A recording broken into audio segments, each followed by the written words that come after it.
గండుపాలెం batch అంటే కూడా దాన్ని పాజిటివ్ తీసుకుంటారు. ఏదో మన హనుమంతరావు పిచ్చోడు మాట్లాడుతున్నాడు, ఏ మైలపడ్డ హనుమంతరావు, మైలపడ్డనా మైలపల్లి మైనంపల్లి నాకు మైలపల్లి అని తెలుసు. ఆయన మైలాపడ్డాడు ఏం మాట్లాడుతూ ఉన్నాడంటే కేటీఆర్ గురించి మాట్లాడుతున్నాడు. కేటీఆర్ కాలు మొక్కింది మర్చిపోయాడు, కేటీఆర్ నా దేవుడు అనేది మర్చిపోయాడు. ఇవాళ అదే కేటీఆర్ మీద విమర్శిస్తా ఉన్నాడు. ఏం మాట్లాడుతున్నాడు? సిరిసిల్లకు వచ్చి పోటీ చేస్తాడా అంటే నేనేమంటున్నా, సిరిసిల్లలో ఏ విధంగా కేటీఆర్ గారు అభివృద్ధి చేసిరు, సిరిసిల్ల ప్రజలు కేటీఆర్ గారిని ఏ విధంగా కోరుకుంటున్నారు, ఇవాళ ప్రజలందరూ రాష్ట్రం మొత్తం చూస్తూ ఉన్నారు. కేటీఆర్ గారి మీద అబండాలు ఇస్తున్నారు. మాట్లాడితే కేసీఆర్ మీద ఏమంటారు, 1,00,000 కోట్ల అవినీతి కాళేశ్వరం అంటారు, లేకపోతే 8 లక్షల కోట్ల అప్పు చేసిందని చెప్తారు. ఇక మళ్ళీ తర్వాత మాస్ లీడర్ వాళ్ళు కేటీఆర్ రాష్ట్ర ప్రజలతో కనెక్ట్ అవుతా ఉంటే కేటీఆర్ మీద తప్పుడు ప్రచారం చేయాలి. ఏం చేయాలి? సెలబ్రిటీల ఫోన్లు ట్యాప్ చేసిండు, చెల్లె ఫోన్ ట్యాప్ చేసిండు, చెల్లె మాట బావల మాట విన్నాడు. ఇంటాడు నువ్వు బౌకర్గా అన్నవారా హనుమంతరావు, నువ్వు ఉన్నవారా అక్కడ పక్కమంటే కేటీఆర్ పక్కమంటే నువ్వు విన్నావారా, నువ్వు విన్నావా? అరే సన్నాసి, కేటీఆర్కి ఏం సంబంధం రా? ప్రభుత్వం రాష్ట్ర ప్రభుత్వం చేసే పని రాష్ట్ర ప్రభుత్వం చేసుకుంటూ పోతూ ఉంటుంది. ప్రభుత్వం అంటే రామన్న కాదు కదా, రామన్న మొత్తం ఇన్ఫ్లుయెన్స్ వ్యవస్థ దగ్గర పెట్టుకోలేదు కదా. ఎందుకు రా బాండాలు వేయడం, ఎందుకు రా చేతగాని మాట్లాడడం? అరే హనుమంతరావు, నువ్వు కనుక రామన్న గురించి ఈ విధంగా మాట్లాడుతూ ఉంటే బిడ్డ బట్టలిప్పి కొడతాం. కేటీఆర్ సైనికులుగా మేము సైలెంట్గా ఉండేటోళ్ళం కాదు.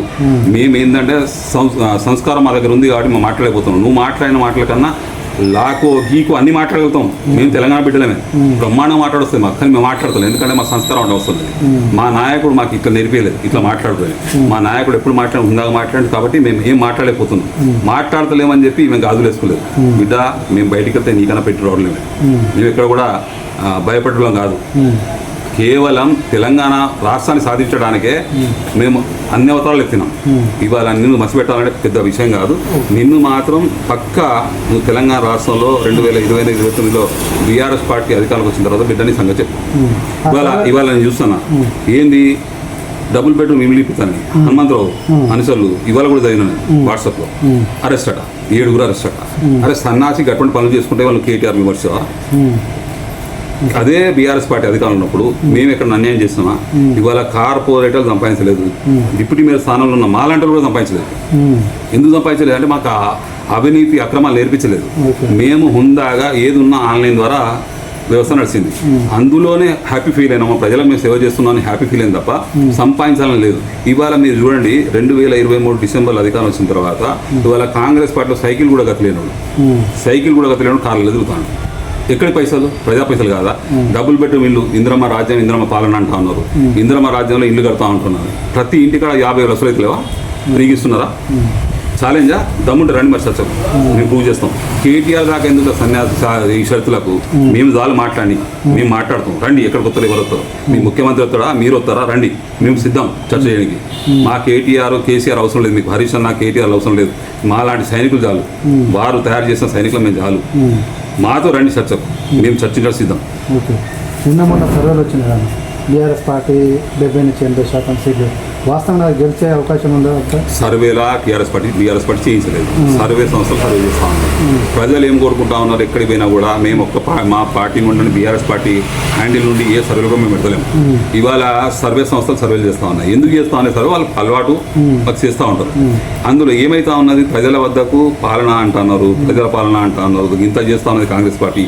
మరి ఏ విధంగా కాంగ్రెస్ పార్టీ గ్రాఫ్ పెరిగిందా తగ్గిందా అని సర్వే సంస్థలు వాళ్ళ అర్థమే జరుగుతూ ఉంటే ఏమైతుంది? వాళ్ళు పోయినల్ల కాడ ప్రతి కాడ కూడా కాంగ్రెస్ పార్టీ గ్రాఫ్ 100 నుండి 0కి వచ్చింది. బీఆర్ఎస్ పార్టీ గ్రాఫ్ 30 నుండి 100 పోయింది. మేము ఓడిపోయిందండి. మేము 2023 సార్వత్రిక ఎన్నికల్లో మేము ఓడిపోయింది. కొంతమంది ఎమ్మెల్యే కనుక మేము మార్చి ఉంటే 100% మా పార్టీ అధికారంలోకి వచ్చినది. అసలు ప్రజలను ఇబ్బంది ఉండకు, కొద్దిగా మా సార్ పెద్ద గుండె చేసుకొని, మా సార్ కొద్దిగా ఆలోచించి మార్క్స్ అయిపో. కానీ ఆ ఎమ్మెల్యేలు కూడా నా పార్టీ వాళ్ళే కదా, తప్పులు చేసి కావచ్చు, తప్పులు చేసినా కూడా నా వాళ్ళే కదా, పోనీ లైట్ తీసుకుని మళ్ళీ వాళ్ళకి టికెట్ ఇచ్చింది. అలాంటి వాళ్ళ వల్ల ఓడిపోయినాం తప్ప ఎక్కడ కూడా బీఆర్ఎస్ పార్టీ తప్పు చేయలేదు. కేసీఆర్ నుండి మొదలు పెడితే మంత్రివర్గం వరకు ఇక అన్నీ కూడా సజావుగా సాగిన, ప్రజలకు మేలు జరిగింది కాబట్టి ప్రజలు మళ్ళీ కోరుకుంటున్నారు. మేలు చేసిన కాబట్టి మళ్ళీ అడుగుతున్నారు. వాళ్ళు ఎవరండి? ఒక పెళ్ళి అయితే నేను 2,000 రూపాయలు వాళ్ళకి సాయం చేస్తే అది సోషల్ మీడియాలో పెట్టుకుంటాను, పెద్ద ఫోటోలు దిగుతారు 2,000 సాయం చేసిన అని చెప్పి. ఇవాళ అలాంటి ఈ రాష్ట్రంలో ఈ రాష్ట్రంలో పెళ్లి జరుగుతా ఉందంటే కేసీఆర్ గారు తొలిగా 51,000 నూట పదాలు, ఆ తర్వాత 1,100 ఈ విధంగా ఇచ్చిన నాయకులు ఎవరు ఉన్నారు రాష్ట్రంలో? ఎవరు లేరు. ఇవాళ రైతులకు కొనియండి, బీడీ కార్మికులకు పెన్షన్ ఇచ్చిన రాష్ట్రం ఏదైనా ఉందా ఈ దేశంలో? మరి కేసీఆర్ గారు అవన్నీ చేసిండు కాబట్టి కేసీఆర్ గారు 9.5 సంవత్సరాలు పరిపాలన బ్రహ్మాండంగా ఉందని ప్రజలు ఇవాళ బ్రహ్మరథం మళ్ళీ బీఆర్ఎస్ పార్టీ పడతా ఉన్నారు. ఇప్పుడు నేను చెప్పిన ఎగ్జాంపుల్ ఒకటే, వర్ధనపేట నియోజకవర్గ డిజిటల్ మెంబర్షిప్ ఇన్ఛార్జ్ నేనున్నా, నాకే ప్రజలు ఫోన్ చేస్తా ఉన్నారు, అన్న మీరు ఎప్పుడు వస్తుండ్రు, మాకు మెంబర్షిప్ కావాలని. ప్రజలు, మా పార్టీ కార్యకర్తలు కాదు, మా పార్టీ కార్యకర్తలు తెలుసు ఎప్పుడు సభత్వం ఉన్నది అయితే మా దగ్గరకు వస్తారు, యాప్ వస్తుంది, మాకు మేము చేసుకుంటాం. ప్రజలు అడుగుతా ఉన్నారు, అన్న మీరు ఇన్ఛార్జ్ కదా, మీరు ఎప్పుడు వస్తారు, మాకు సభ్యత్వం కావాలన్న. ఆ విధంగా ఉన్నది. ప్రజలు మార్పు కోరుకుంటారు. ప్రజలు మార్పు కాదండి, ప్రజలు మళ్ళీ కేసీఆర్ పాలనే కోరుకుంటారు. మార్పు కాదు, మార్పు అని సన్యాసం అన్నాడు. మార్పు అంటే ఏదో ఎడమార్స్తారు కావచ్చు అని చెప్పి, ఏదో చేస్తారు కావచ్చు అని చెప్పి ప్రజలు నమ్మేది. ప్రజలు ఇవాళ మార్పు కాదు, మళ్ళీ కేసీఆర్ పాలన కావాలి. మేము మార్పు అనం. కేసీఆర్ పాలన గతంలో ఎట్లుందో అదే సుభిక్షమైన పాలన అందిస్తామని చెప్తాం. మేము మార్పు చేయం, ఈ సన్యాసం నుండి కాపాడుతాం, ఈ దగాకూరు ముఖ్యమంత్రిని ఈ రాష్ట్రాన్ని కాపాడుతాం. ముఖ్యంగా ఈ రాష్ట్రాన్ని కాపాడుతాం. ఇవాళ నువ్వు 4 లక్షల కోట్లు అప్పు చేస్తావు దాదాపుగా ఈ 2.5 సంవత్సరాలు. మళ్ళీ నువ్వే చెప్తున్నావు అప్పులు పుడతలేవు, ఎవరిస్తలేరు అని చెప్పి. నువ్వు చేయలేదు అప్పు, కార్నివేతలు బయట పెట్టలేదా నువ్వు ఇంత చేసావు అని చెప్పి?